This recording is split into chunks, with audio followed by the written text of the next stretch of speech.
साल था 1970। पूरी दुनिया दो हिस्सों में बंटी हुई थी। एक तरफ अमेरिका और उसके दोस्त, दूसरी तरफ सोवियत संघ और उसके साथी। यह वही दौर था जिसे शीत युद्ध कहा जाता है, जहां बंदूकें कम और चालें ज्यादा चली जाती थीं। हर देश एक मोहरे की तरह इस्तेमाल होता और अफगानिस्तान उस शतरंज की बिसात पर सबसे अहम घर बनने वाला था। अफगानिस्तान हमेशा से ही एक मुश्किल जमीन रहा है। ऊंचे पहाड़, बर्फ से ढकी चोटियां, रेगिस्तान घाटियां और ऐसी मजबूत कबायली परंपराएं कि कोई बाहरी ताकत आसानी से यहां टिक नहीं पाती। लेकिन इसकी भौगोलिक स्थिति इसे अनदेखा करना नामुमकिन बना देती थी। ये सोवियत संघ और दक्षिण एशिया के बीच की सबसे अहम कड़ी था। रूस लंबे समय से गर्म पानी के बंदरगाह यानी अरब सागर और हिंद महासागर तक पहुंचने का सपना देख रहा था। अफगानिस्तान उसके लिए वह दरवाजा था। 1978 में अफगानिस्तान की किस्मत ने करवट ली। वहां सौर क्रांति नाम की बगावत हुई और कम्युनिस्ट पार्टी पीडीपीए ने राजशाही को गिरा दिया। नया शासन बनने के बाद उसने सुधारों की आंधी ला दी। गांव के किसानों से जमीन लेकर गरीबों में बांट दी गई। लड़कियों को स्कूलों में दाखिला मिला।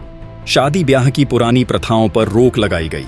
सतही तौर पर यह सब सुनने में अच्छा लगा, लेकिन अफगान समाज सैकड़ों साल से मजहबी और कबीलाई परंपराओं में बंधा हुआ था। गांव के मौलवी और सरदारों को यह सुधार धर्म और परंपरा पर हमला लगे। लोग भड़क उठे। जगह जगह बगावतें शुरू हो गईं। जो सुधार कागज पर क्रांति थे, जमीनी स्तर पर खून खराबे की वजह बन गए।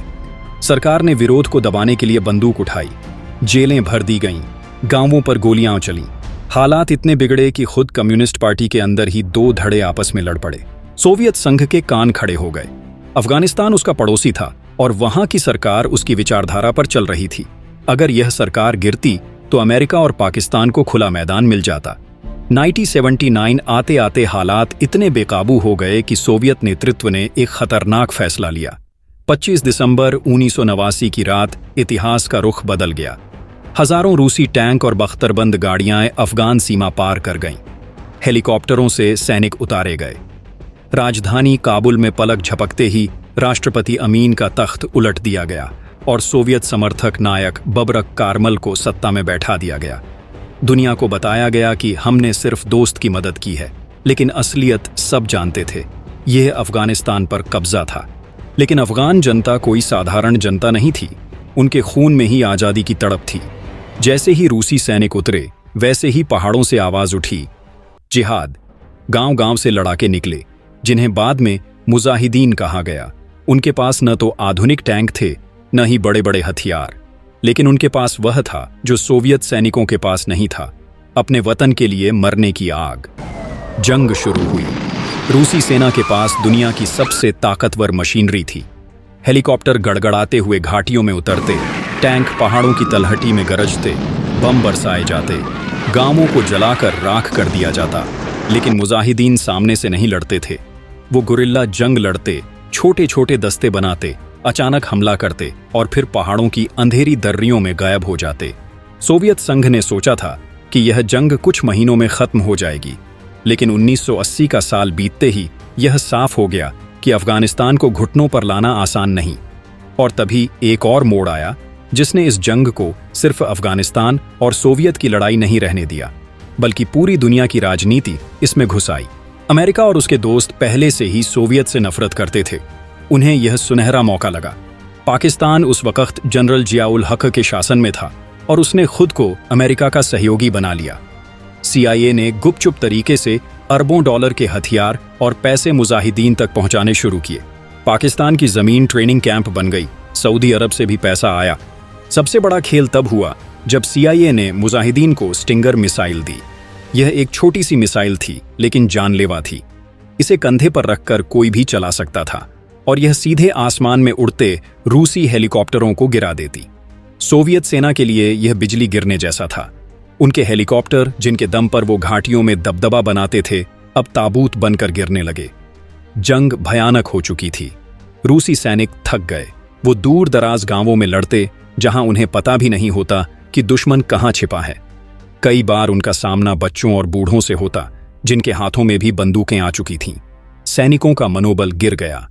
घर पर रूस की माताएं अपने बेटों के ताबूत देख देख कर आक्रोशित हो गईं।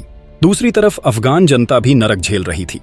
गांवों पर बम गिरते, खेत जल जाते, लाखों लोग पाकिस्तान और ईरान भागकर शरणार्थी कैंपों में रहने लगे।